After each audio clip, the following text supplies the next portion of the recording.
wabarakatuh. Selamat siang. Oke, kembali lagi ya di channelnya Santi Alkar Family.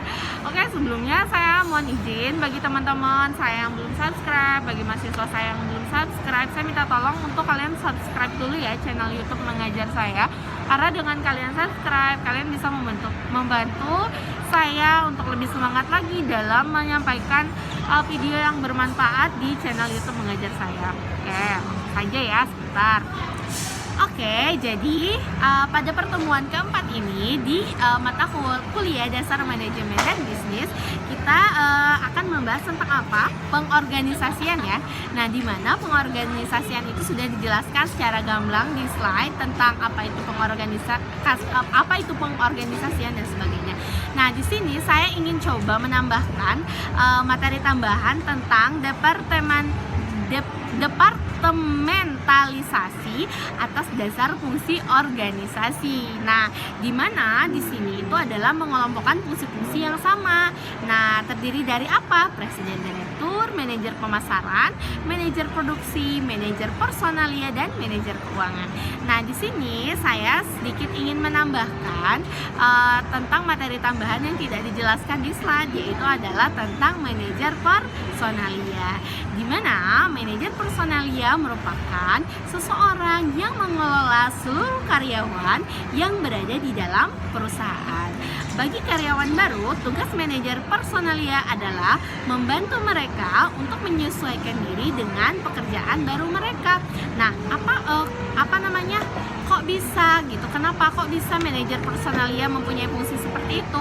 Karena manajer personalia di sini itu seperti HRD-nya ya. Jadi dia itu mulai dari rekrutmen karyawan, menentukan jurusan yang harus dipenuhi oleh si karyawan tersebut. Kayak jurusannya misalnya dia mau ngisi tentang akuntan, berarti jurusan yang harus dipenuhi oleh karyawan atau calon karyawan itu adalah misalnya prodi akuntansi seperti itu ya. Terus jumlahnya berapa dan sebagainya. Selain itu juga manajer personalia itu setelah melaksanakan rekrutmen terus memutuskan apakah karyawan itu diterima atau ditolak. Nah, kalau misalnya karyawan itu sudah diterima, misalnya ya sudah diwawancara, sudah ada tes psikotes dan sebagainya, lalu si karyawan itu dilakukan pengembangan karyawan dalam bentuk apa? Dalam bentuk training atau pelatihan, sehingga sebelum karyawan itu terjun ke lapangan, ke pekerjaan, karyawan tersebut sudah ahli terlebih dahulu karena sudah dilakukan training ya. Nah, setelah dilakukan training, maka dilakukan apa? Pembentukan atau penyesuaian tentang kompensasi. Maksudnya apa? Kompensasi itu adalah gaji ya. Jadi setelah dilakukan training lalu ada tanda tangan kontrak, atau biasanya sebelum training juga bisa ya, tanda tangan kontrak dulu, ditentukan dulu gajinya nanti berapa. Nah, setelah penentuan kompensasi maka kita lakukan pemeliharaan karyawan. Pemeliharaan karyawan itu misalnya si karyawan yang sudah direkrut tadi itu kan kerja ya. Setelah kerja terus dia berintegritas, melakukan melakukan pekerjaan sesuai tujuan perusahaan untung, perusahaan bermanfaat seperti itu.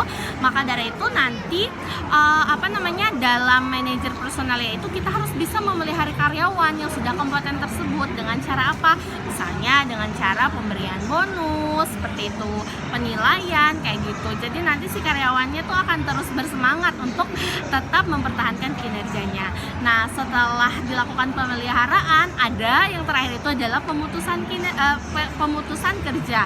Nah, pemutusan kerja di sini merupakan tugas dari manajer personalia. Jika misalnya karyawan yang kompeten tadi sudah dipelihara, sudah mengabdi, lalu dia pensiun, nah berarti kita lakukan pemutusan kinerja. Kalau misalnya usia karyawan tersebut sudah memasuki usia pensiun, akan tetapi ada pengecualian ya. Pemutusan kinerja juga bisa dilakukan ketika karyawan tersebut resign, atau selain resign itu apabila karyawan tersebut misalnya melakukan pelanggaran, otomatis mau nggak mau si perusahaan itu kalau misalnya sudah melakukan SP, surat peringatan berkali-kali, tapi karyawan tersebut tidak ada etikat baik, maka dari itu manajer personalia berhak untuk melakukan pemutusan kinerja karyawan.